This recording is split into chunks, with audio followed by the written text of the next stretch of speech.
শহীদ মিনার ভেঙেছে বোম মেরে, আমি কিছুই বুঝতে পারিনি, জানিই না কিছু। অথচ পাশেই তো আমি শুয়েছিলাম। নন কোঅপারেশন ঘোষণা দিলেন। তখন তো আমরা উত্তাল, কিসের অফিস, কিসের কি, অফিসের নামমাত্র যে বসে থাকা। কিন্তু আমাদের এটা কথা ছিল যে আমাদের যদি মেয়ে হয় আমরা বিপাশা নামটা রাখবো। মৌচাকের ছাদের উপরে ছিল, 3টা জায়গা থাকা করার কথা ছিল, আর একটা ছিল ফার্ম গেটের ট্রাকের উপরে। নাটকটা করতে পারলাম না, আমার বদলে আরেকজন করলো। তো সেই দুঃখ তো একটা মনের মধ্যে আছেই, কারণ এইসব নাটকগুলি তো করেছি। এই যে সংগ্রামটা, হ্যাঁ, মানুষকে উদ্দীপ্ত করাটা, এবং এই নাটক করতে গিয়ে অসুস্থ হয়েছি। সে 71-এর তোমার মার্চে বঙ্গবন্ধু যখন ডিক্লেয়ার দিলেন, মানে তোমার কি বলে ওটাকে, 7ই মার্চের ভাষণ, 7 মার্চের ভাষণের পরে যে ইয়েটা হলো, নন কোঅপারেশন ঘোষণা দিলেন, তখন তো আমরা উত্তাল, কিসের অফিস, কিসের কি, অফিসের নামমাত্র যে বসে থাকা। আমাদের তো আবার ওই ইমার্জেন্সি সার্ভিস ছিল, বাসায় চাকরি করতাম তো, 24 ঘন্টা ডিউটি, কিসের ডিউটি, কিসের কি, আমাদের পুরো অফিসই তো ঘুরে বেড়াচ্ছে এদিক ওদিক, এদিক থেকে ওদিক, সেদিক থেকে ওদিক। তো ওই সেই সময়টায় একটা নাটক ধরেছিলাম আমরা, যে 23শে মার্চ আমরা নাটক করব শহীদ মিনারে। আচ্ছা, রক্ত দিলাম স্বাধীনতার জন্য নাটকের নাম। সেই নাটকে আমি অভিনয় করছিলাম, তখনই অসুস্থ হয়ে গেলাম। একদম 16 তারিখ কি 18 তারিখ বোধহয় আমি অসুস্থ হয়ে গেলাম। আমার ব্লিডিং শুরু হলো নাকে। তারপরে আলটিমেটলি সেই ব্লিডিং আমার পুরো তন্ত্রে আর কি একদম ঢুকে, মানে একটা বিদিকিচ্ছির অবস্থা তখন, মানে পেটে খালি রক্তই রক্ত, আর কিছু নেই, একেবারে মৃতপ্রায় অবস্থা। যে কারণে অনেক কিছুই আমি হয়তো করতে পারিনি। তারপরে 23শে মার্চ আমার ওয়াইফ তখন আবার অ্যাডভান্স স্টেজে, বিপাশা আবার। হ্যাঁ, তো 23 তারিখে আমার, না হ্যাঁ 23 তারিখে ওর মানে এপ্রিলের 20 তারিখে কি 21 তারিখে ডেট ছিল, কিন্তু ওকে 19 তারিখে 21 তারিখে ভর্তি করতে হলো আর কি, মার্চের 21-এ ভর্তি করতে হলো, 1 মাস আগে। 23 তারিখ ভোরবেলা আমার জ্ঞান নেই, আমি বাসায় শুয়ে রয়েছি, প্রায় অজ্ঞান। তখন একজন এসে কানে কানে বললো, আমার এক সম্বন্ধী, হায়াত ভাই আপনার মেয়ে হয়েছে। ও, আপনি তখন হসপিটাল? না, এখনো যাইনি হসপিটাল। আচ্ছা, কিন্তু ওইটুকুই শুনে যাই, এরপরে আমি আর কিছু শুনিনি। তারপরে আমাকে হসপিটালে নিয়ে চলে গেছে, মেডিকেল কলেজে। আচ্ছা, আচ্ছা। আর আমার ওয়াইফ তো তখন ইয়েতে হোলি ফ্যামিলিতে। আচ্ছা, তারপরে আমি কোমাতে।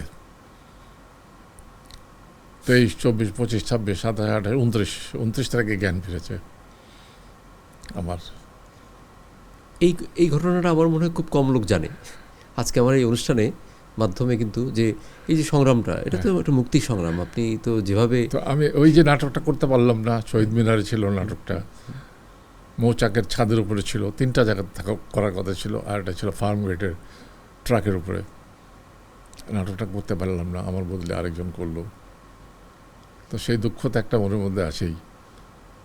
তারপরে 29 তারিখে যখন জ্ঞান ফিরল, তখন আমি তো কিছুই জানি না কি হয়েছে না হয়েছে। শহীদ মিনার ভেঙেছে বোম মেরে, আমি কিছুই বুঝতে পারিনি, জানিই না কিছু। অথচ পাশেই তো আমি শুয়েছিলাম। তারপরে 29 তারিখে আমাকে নিয়ে গেল গ্রামে, আমার শ্বশুরবাড়িতে। এরা আগেই চলে গেছে এখান থেকে, কারফিউ উঠে গেছে, এরা গ্রামে চলে গেছে। আমার শ্বশুরবাড়ি খুব কাছে, বেড়াইদ। এখন তো বেড়াইদ গাড়িতে করে যাওয়া যায় 10 মিনিটে, কিন্তু তখন 1 ঘন্টা 1.5 ঘন্টা লাগতো, নৌকায় করে যেতে হতো।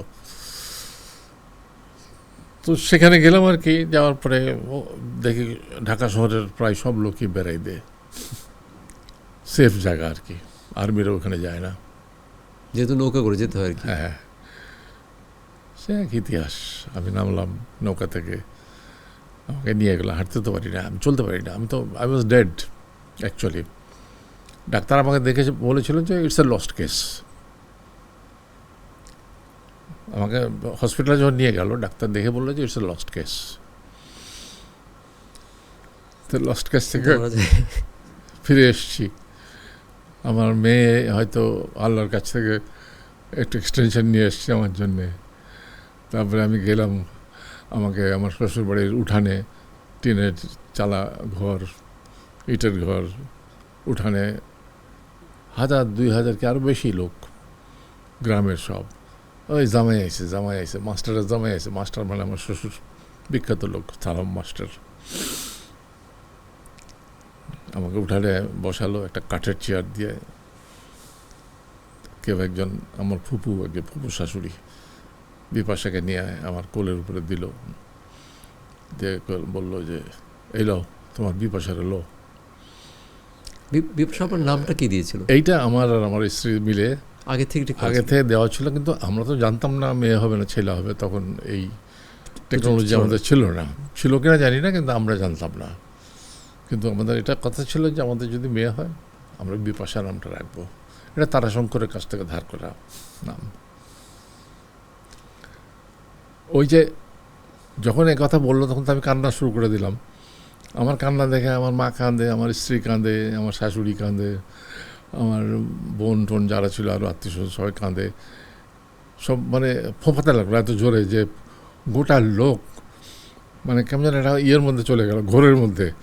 তারপরে এমন প্রবল একটা করতালি শুরু হলো না, মানে তুমি চিন্তা করতে পারবে না। সিনেমাতে হয় না যখন লাস্টে মিলন, শেষ দৃশ্যে যখন মিলন হয় ওইরকম একটা জিনিস, একদম ওইরকম দৃশ্য। এই দৃশ্য আমি কোনোদিন ভুলতে পারি না। সেটা এটা মানে আসলে একটা মানে এই যে আজকে বলছেন মনে হয় আপনি দেখতে পাচ্ছেন একদম। এবং তুমি এটার সাথে আরেক ঘটনা তোমাকে বলি, সেটাও শিল্পীর একটা এক ধরনের যে কষ্টের জায়গাটা সেটাও তোমার জানা দরকার। যে বিপাশা একসময় তো তুমি জানো যে বাংলাদেশের যে পপুলারিটির সেরা অবস্থানে ছিল, সেরা অবস্থানের মধ্যেই ছিল, সেরা অবস্থানে ছিল। আমার খুব ফেভারিট কিন্তু সে। তখন আমার শ্বশুর মারা গেলেন, মাস্টার সালাম মাস্টার মারা গেলেন। সালাম মাস্টার ওয়াজ সো পপুলার, ওখানে বেড়াই দিয়ে রূপগঞ্জের, পুরো রূপগঞ্জের উনি টিচার, 3 পুরুষের টিচার। ওনার মারা যাওয়ার পরে বুঝতেই পারছো কী অবস্থা, মানে গোটা এলাকা একেবারে ইয়ে পড়ে গেল। যাই হোক, অ্যান্ড বিপাশায় গেল তার নানাকে দেখতে। এখন তার নানাকে দেখতে যত লোক এসছে, নাতনিকে দেখতে তার চেয়ে আর অনেক বেশি লোক গেছে, এবং শেষে টিনের ছাদ ভেঙে পড়েছে। এবং আমাদের সম্ভব জনপ্রিয়, এবং আমাদের কি করতে হলো শেষকালে, ওকে মানে প্রায় মানে ঘোবটা টোমটা দিয়ে গ্রাম থেকে ঢাকা পাঠিয়ে দেওয়া হলো, তোমার দরকার নেই নানাকে দেখা, তুমি যাও।